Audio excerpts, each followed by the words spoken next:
Hi fishy doctors.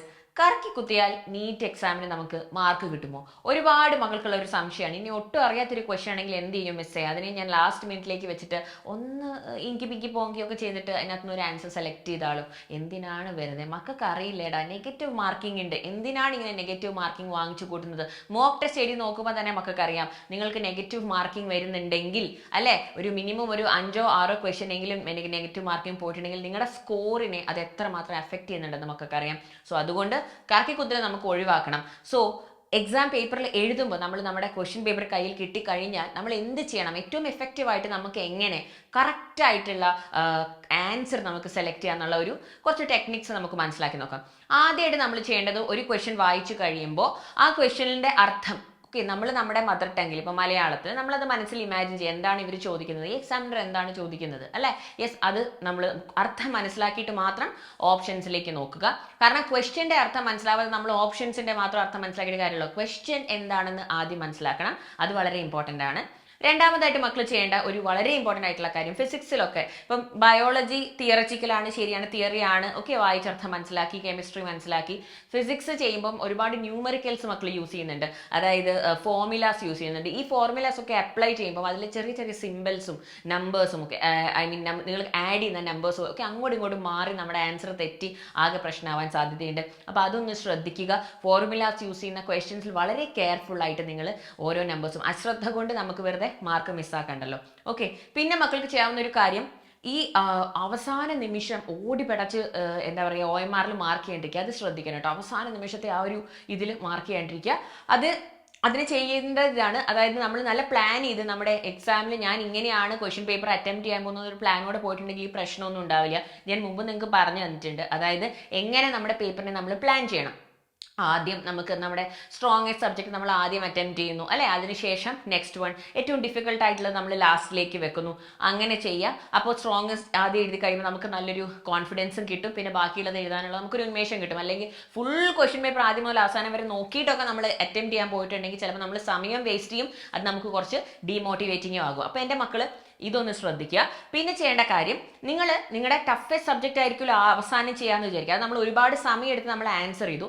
അതിൻ്റെ answers mark ചെയ്യുന്ന സമയത്ത് വളരെ കെയർഫുള്ളായി ആ ലാസ്റ്റ് മിനിറ്റ്, ഒരു അവസാനത്തെ ഒരു 10 മിനിറ്റ് എന്ന് തന്നെ ഞാൻ പറയും. കാരണം 5 മിനിറ്റ് അല്ല, 2 മിനിറ്റ് അല്ല, 3 മിനിറ്റ് അല്ല, അവസാനത്തെ 10 മിനിറ്റ് എൻ്റെ മക്കൾ ആൻസർ സർക്കിൾ ചെയ്യാൻ വേണ്ടി ഉപയോഗിക്കാതിരിക്കുക. Okay, please try this my future doctors, it is going to work out for you. കാരണം അവസാനത്തെ 10 നിമിഷം നിങ്ങൾക്ക് ഒരുപാട് ടെൻഷൻ, എക്സാം എൻഡ് ചെയ്യാൻ പോകുന്നു, ഞാൻ എല്ലാം ചെയ്തു, നിങ്ങൾ റീചെക്ക് ഒക്കെ ചെയ്യേണ്ട സമയമാണ്. നിങ്ങളുടെ OMRലെല്ലാം മാർക്ക് ചെയ്തിട്ടുണ്ടോ എന്ന് നോട്ട് ചെയ്യേണ്ട സമയമാണ്. ഇനി നിങ്ങൾ ഏതെങ്കിലും ഒക്കെ ക്വസ്റ്റ്യൻ വിട്ടുപോയിട്ടുണ്ടെങ്കിൽ അതൊക്കെ ഒന്ന് നോക്കി കറക്റ്റായിട്ട് ചെയ്യേണ്ട സമയമാണ്. ആ സമയത്ത് നിങ്ങൾ ഈ ഒരു പാർട്ട് ഞാൻ ആൻസർ ചെയ്യാൻ വിട്ടുപോയി, ആ ഒരു ടെൻഷൻ ചെയ്യുമ്പോൾ അത് നെഗറ്റീവ് മാർക്കിങ്ങിലേക്ക് വരാൻ സാധ്യതയുണ്ട്. അപ്പോൾ അത് ട്രൈ ചെയ്യണം. അവസാനത്തെ 10 മിനിറ്റ് സമാധാനമായിട്ട് നിങ്ങളുടെ OMR റീചെക്ക് ചെയ്യാൻ വേണ്ടിയിട്ട്, അല്ലെങ്കിൽ വിട്ടുപോയതെങ്കിലും ഒരു ക്വസ്റ്റൻ ഉണ്ടെങ്കിൽ അത് റീചെക്ക് ചെയ്യാൻ വേണ്ടിയിട്ട് മാത്രം യൂസ് ചെയ്യുക. ഓക്കെ, അപ്പോൾ സമയം എഫക്റ്റീവായിട്ട് മാനേജ് ചെയ്താൽ ഇതിൻ്റെ പ്രശ്നങ്ങളൊന്നും മക്കൾക്ക് ഉണ്ടാവില്ല.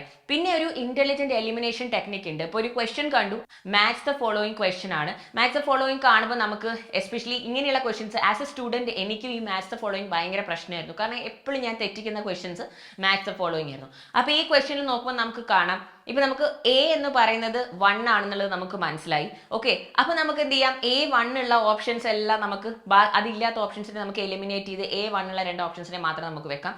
B എന്ന് പറയുന്നത് 3 ആണ് നമുക്ക് മനസ്സിലായി.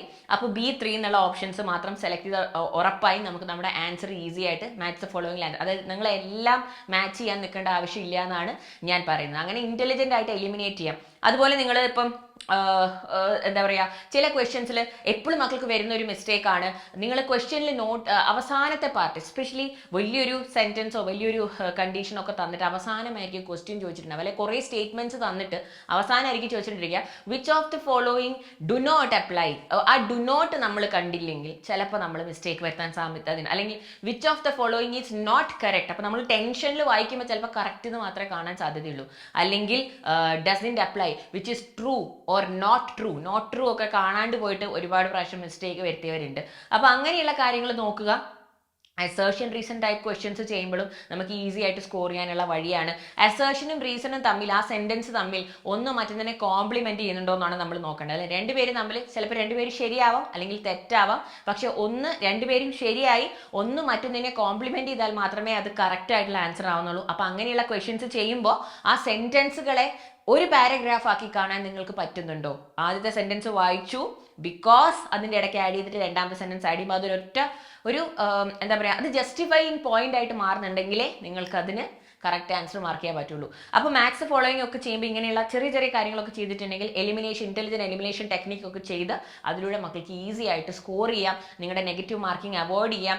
വലിയ വലിയ ക്വസ്റ്റ്യൻസ്, ചില ക്വസ്റ്റ്യൻസ് നോക്കുമ്പോൾ തന്നെ നമുക്ക് അറിയാം ഇതാണ് ആൻസർ എന്നുള്ളത് അറിയെങ്കിൽ സൂപ്പർ കോൺഫിഡന്റ് ആണെങ്കിൽ ആൻസർ ചെയ്ത് പോവാം. ഓക്കെ, എസ്പെഷ്യലി ഒരു ക്വസ്റ്റ്യൻ നിങ്ങൾ കണ്ടു, അതിൽ നിങ്ങൾക്ക് സംശയമാണ് അല്ലെ. ഇന്നലെ നമ്മൾ ലൈവ് എടുത്തപ്പം ഇതുപോലെ നമുക്കും അബദ്ധങ്ങൾ പറ്റാറുണ്ട് അല്ലെ. പെട്ടെന്ന് നമ്മൾ ഒരു ക്വസ്റ്റ്യൻ നോക്കി ശരിയാണല്ലോ, ഇതാണല്ലോ ആൻസർ എന്നുള്ളത് നമ്മൾക്ക് മനസ്സിലായി. പക്ഷേ പെട്ടെന്ന് ഒരു സംശയം വേണം, ഇനിയിപ്പം മറ്റേ തേർഡ് ഓപ്ഷൻ എങ്ങാനോ ആണോ അല്ലെ, സംശയം വന്നു. അപ്പൊ കൺഫ്യൂഷനായി, അല്ല ഇതല്ലേ. പിന്നെ നമ്മുടെ മൈൻഡ് നമ്മൾ റിപ്പീറ്റഡ് ആയിട്ട് നമ്മൾ ആ ക്വസ്റ്റ്യൻ ഒരു 4 ആവർത്തി 5 ആവർത്തി ഒക്കെ നമ്മൾ വായിച്ചു കഴിയുമ്പോൾ തന്നെ നമുക്ക് തന്നെ കൺഫ്യൂഷൻ ആവും.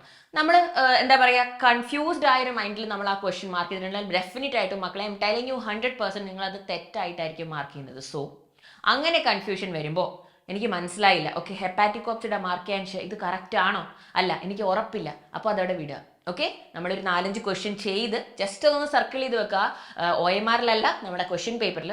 എന്നിട്ട് തിരിച്ചു വരാം ആ ക്വസ്റ്റ്യനിലേക്ക്. കുറേ ക്വസ്റ്റ്യൻസ് ചെയ്ത്, അല്ലെങ്കിൽ ഇനിയിപ്പോൾ ബയോളജി ചെയ്തു, ബോട്ടണി ചെയ്ത് കഴിഞ്ഞു, നിങ്ങൾ അത് കഴിഞ്ഞ് സുവോളജി ചെയ്തു, ഫിസിക്സ് ചെയ്യാൻ പോകുന്നതിന് മുമ്പ് വേണമെങ്കിൽ നിങ്ങൾക്ക് ആ ബോട്ടണി ക്വസ്റ്റ്യനിലേക്ക് പോവാം. അപ്പോൾ ചിലപ്പോൾ നിങ്ങൾക്ക് കറക്റ്റ് അറ്റ് വൺസ് റീഡ് ചെയ്യുമ്പോൾ ഇല്ല ഇത് തന്നെയാണ് ശരിയായ ആൻസർ നിങ്ങൾക്ക് പറ്റും. സോ നമ്മുടെ ബ്രെയിനിനുള്ള ചില എന്താ പറയുക വളരെ അമേസിംഗ് ആയിട്ടുള്ള ഒരു കഴിവാണിത്. റിപ്പീറ്റഡ് ആയിട്ട് ഒരേ കാര്യം തന്നെ കേട്ടോണ്ടിരിക്കും, റിപ്പീറ്റഡ് ആയിട്ട് ഒരേ കാര്യം തന്നെ കണ്ടോണ്ടിരിക്കും, ചിലപ്പോൾ നമുക്ക് അത് ശരിയാണെന്ന് തോന്നും. ഓക്കെ, സോ അത് അവോയ്ഡ് ചെയ്യാൻ വേണ്ടിയിട്ട് go back, solve the other questions and come back to this. അപ്പോൾ ഇങ്ങനെയുള്ള കാര്യങ്ങളൊക്കെ ചെയ്താൽ തന്നെ എൻ്റെ മക്കൾക്ക് കറക്കി കുത്തേണ്ട ആവശ്യമൊന്നും ഇല്ല. നിങ്ങളൊക്കെ പഠിച്ചിട്ടുണ്ട്. ഓക്കെ, ഈ അവസാന നിമിഷത്തിൽ ടെൻഷനിൽ തോന്നുന്നതാണ് എനിക്ക് ഒന്നും അറിയില്ലെങ്കിൽ ഞാൻ കറക്കി കുത്തിയേക്കാം എന്നുള്ളത്. അത് ചെയ്യാണ്ടിരിക്കുക. അങ്ങനെ ചെയ്യാനായിട്ട് എൻ്റെ മക്കൾ എക്സാം ഹോളിലേക്ക് പോകാണ്ടിരിക്കുക, വീട്ടിലിരുന്ന് കറക്കി കുത്തി കളിച്ചോളൂ. ഓക്കെ, സോ എൻ്റെ ഫ്യൂച്ചർ ഡോക്ടേഴ്സ് അടിപൊളിയായിട്ട് പഠിച്ചിരിക്കുന്ന എൻ്റെ മക്കളെല്ലാവരും നിങ്ങൾ കോൺഫിഡൻ്റ് ആയിട്ട് എക്സാം ഹോളിലേക്ക് പോവുക. ഇങ്ങനെയുള്ള ഇന്റലിജന്റ് എലിമിനേഷൻ ടെക്നിക്സും ഈ മെന്റൽ സ്ട്രെസ്സൊക്കെ ഒന്ന് അവോയ്ഡ് ചെയ്ത് നമ്മുടെ എക്സാം ഹോളിൽ കയറുമ്പോൾ തന്നെ നമ്മൾ നല്ല മെന്റൽ ബാലൻസോടെ കയറിയിട്ടുണ്ടെങ്കിൽ ഈസി ആയിട്ട് നമുക്ക് മാർക്ക് ചെയ്യാൻ വേണ്ടി പറ്റും. അപ്പോൾ കൂടുതൽ ടിപ്സ് ആയിട്ട് മാം വരുന്നതായിരിക്കും. All the very best.